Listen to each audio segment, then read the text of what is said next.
Assalamualaikum warahmatullahi wabarakatuh. Robis sholli sodri wa yassirli amri walhul uqdatam min lisani yaqulu qauli. Para YouTuber yang berbahagia, semoga pada di siang hari ini kita semua selalu diberi kesehatan, rezeki, dan nikmat dalam menjalankan ibadah hingga yaumil kiamat. Di sini Al-Fakir ingin bercerita menurut yang Al-Fakir pernah baca dan belajar sedikit beberapa waktu yang lalu, baik itu di yayasan berbentuk yayasan yang bernafaskan Islam, dan alhamdulillah Al-Fakir sendiri latar pendidikan belakangnya dari Muhammadiyah. Bukan berarti Al-Fakir menafikan dari pihak NU, karena dari orang tua saya, dari pihak bapak saya orang NU Tulen.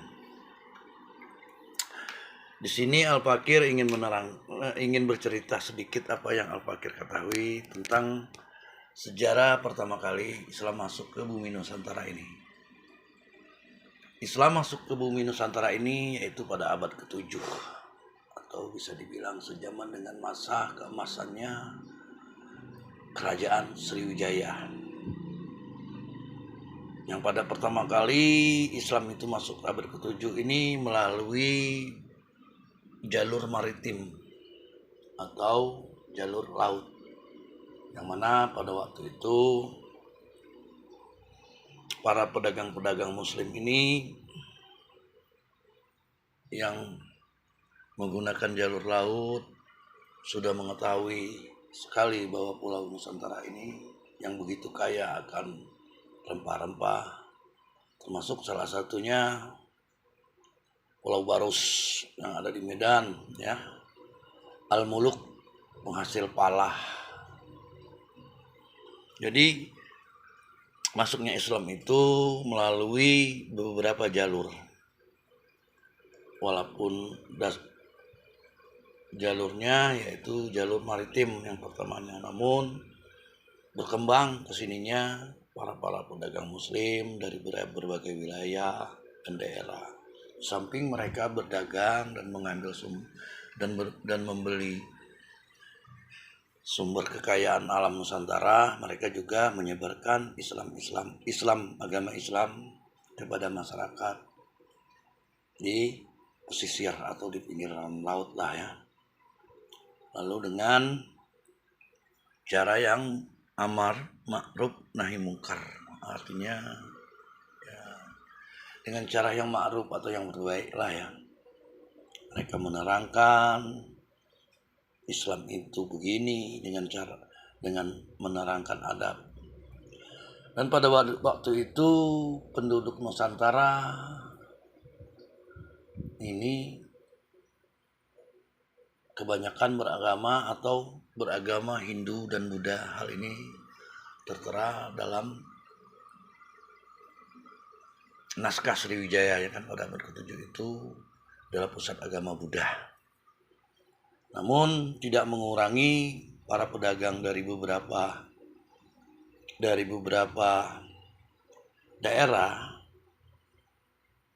terutama dari Arab, dari Gujarat, dari Parsia, dari Mekah.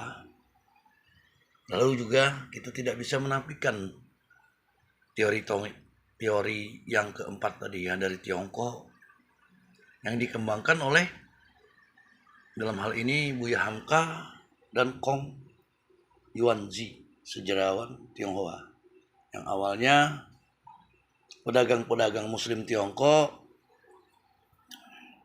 berdagang ke Nusantara ini sembari menyebarkan agama Islam. Lalu yang terakhir kesininya pada abad pembaruan ini Laksamana Cheng Ho, mungkin sudah kita ketahui. Beliau adalah Laksamana dari kerajaan Cina yang beragama Islam. Itu sudah jauh ke sini ya, mungkin sudah abad 17 dan abad 14, 16 atau 17. Namun pada abad ke-7 itulah pertama kali Islam masuk ke bumi Nusantara ini dengan cara pelan, namun perlahan, namun pasti, istilah katakan Islam mulai menyebar ke Nusantara ini. Hal ini bisa dibuktikan melalui makam-makam penduduk Muslim pada abad-abad sebelum Islam tersebar secara luas di bumi Nusantara ini. Lalu yang kesininya, teori tersebut dapat bisa kita lihat dari perkembangan Islam. Masuk para penyebar Islam, para sunan, para sultan. Hal itu bisa kita lihat dari makam-makam beliau yang sudah berbentuk. Ada yang membuat kubah, kijing makam, lalu nisan. Itu ciri khas menunjukkan bahwa makam-makam tersebut sudah mengenal Islam. Kalau yang sebelumnya mungkin karena kita penduduk kita kan beragama Hindu dan Buddha, mungkin hanya makamnya dibuat seperti prasasti. Makam-makam yang kita ketahui selama ini, terutama di Nusantara ini, sudah menggunakan kijing. Kijing itu ya tutup makam, ya, sejenis tutup makam. Lalu nisan itu bisa dikatakan untuk menamai nisan itu untuk menamai nama orang yang dimakamkan di dalam makam tersebut. Nah, itu adalah ciri khas atau tanda dari orang-orang yang sudah mengenal Islam pada zamannya. Jadi terkadang kita berpikir melihat kuburan-kuburan lama, namun sudah berbentuk pusara, sudah berbentuk menghadapnya mengarah ke matahari tenggelam. Nah, itu kuburan-kuburan para umat Muslim Nusantara pada zaman dahulu.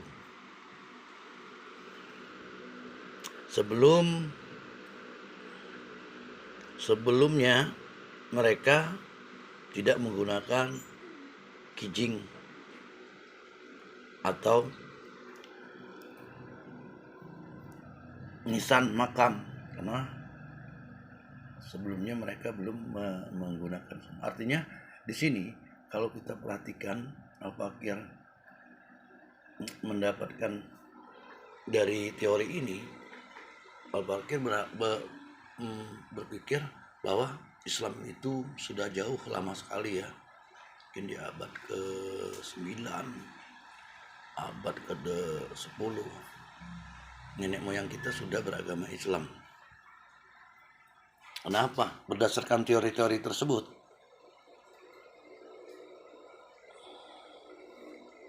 dan bisa kita kaji dari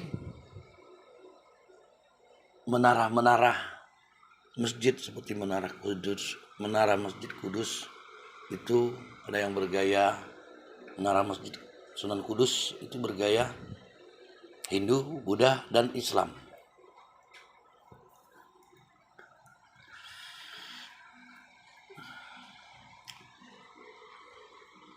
Jadi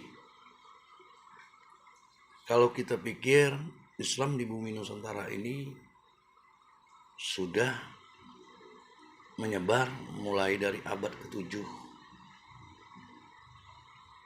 hingga abad ke-9, ke-10-an atau abad ke-11, yang mana sultan-sultan kerajaan-kerajaan Islam di Indonesia ini sudah menyebar mulai dari Samudra Pasai, Islam Pagaruyung kan, Kerajaan Mataram Islam, Pajang, Demak, itu kan Al-Muluk yang dikatakan oleh para pejuang pedagang pembeli rempah-rempah. Mereka sudah menganut Islam. Itu diceritakan melalui cerita dari ahli-ahli sejarah. Dalam hal ini Islam masuk ke Nusantara ini bukan hanya dari Yaman saja atau dari Arab saja. Islam masuk ke Indonesia ini melalui jalur perdagangan Parsia. Hal ini bisa kita buktikan dengan adanya sejarah.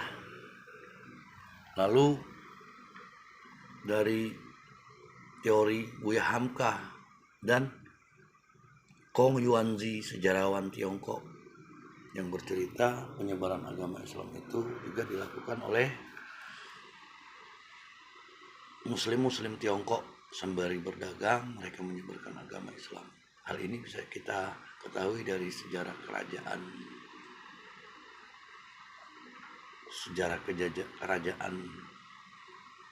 Pajajaran ya, yang katanya waktu itu masih memeluk agama. Di daratan Karawang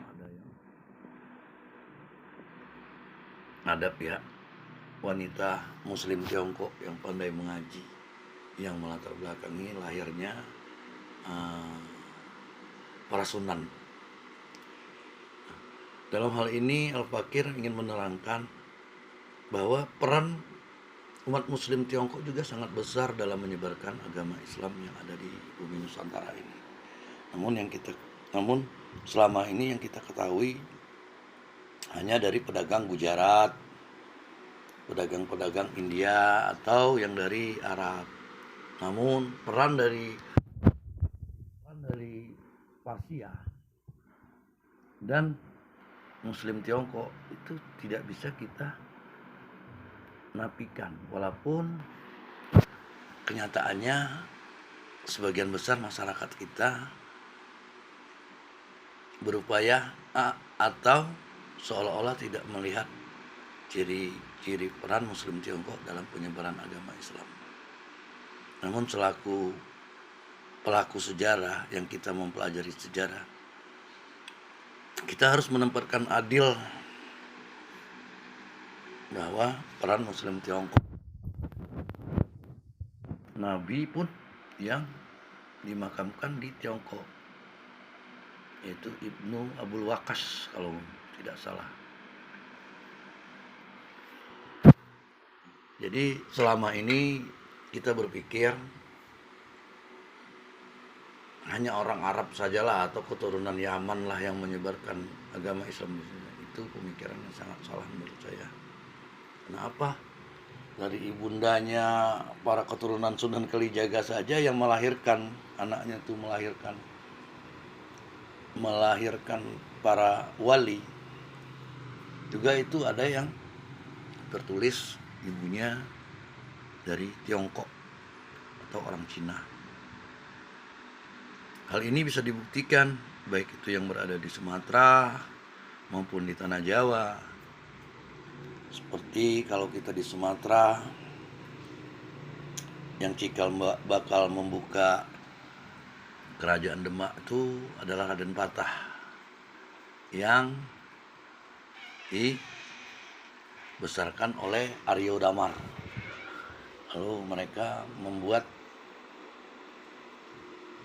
Lalu beliau berlayar ke Pulau Jawa, lalu mendirikan kerajaan Demak, Bintok Demak itu. Hal ini jelas sekali. Ibunya Raden Patah yang katanya ini ibunya Raden yang katanya kalau dari pihak Jawa itu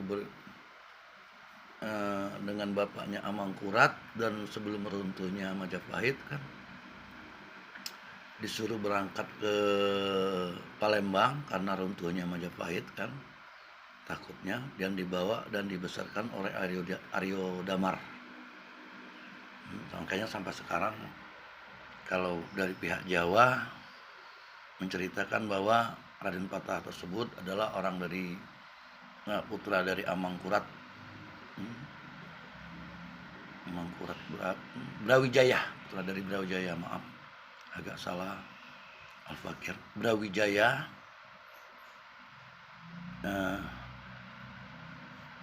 Brawijaya ini adalah sisa raja-raja terakhir Majapahit yang waktu itu kerajaan Majapahit ini diserang oleh Bali kalau nggak salah ya, dari Bali, sehingga Brawijaya ini menitipkan anaknya. Pada waktu itu Aryo Damar membantu Brawijaya ini untuk menghadapi pasukan dari kerajaan Bali. Lalu karena mungkin salah satu hal atau Brawijaya ini merasa dia mungkin akan runtuh, Majapahit ini sudah mempunyai dasar, lalu dia titipkan istrinya yang seorang keturunan Tionghoa tersebut ke Aryo Damar untuk dibesarkan. Demikianlah Al-Fakir bisa menyampaikan apa yang Al-Fakir dapat. Mungkin banyak kesalahan dalam tutur kata atau salah pengucapan. Al-Fakir mohon maaf, namun niat Al-Fakir tidak lain dan tidak bukan untuk menjelaskan bahwa Islam di Nusantara itu tidak hanya didominasi oleh kaum keturunan Gujarat, pedagang-pedagang Gujarat atau pedagang-pedagang dari Arab, terutama dalam hal ini eksodusnya Yaman ke bumi Nusantara. Namun peran Muslim Tiongkok sangat besar juga, terutama ini dibahas oleh Buya Hamka dan Kong Yuanzi, sejarawan Tiongkok, yang bercerita tentang sejarah masuknya Islam ke bumi Nusantara.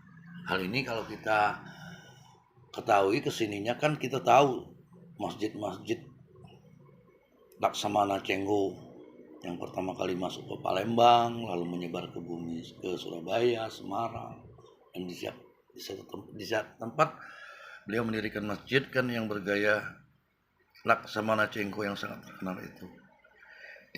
Itulah apa yang dapat Al-Fakir sampaikan. Lebih kurang Al-Fakir mohon maaf, dan kepada Allah Al-Fakir mohon ampun apabila ada kata-kata yang salah. Billahi taufiq wal hidayah. Wassalamualaikum warahmatullahi wabarakatuh.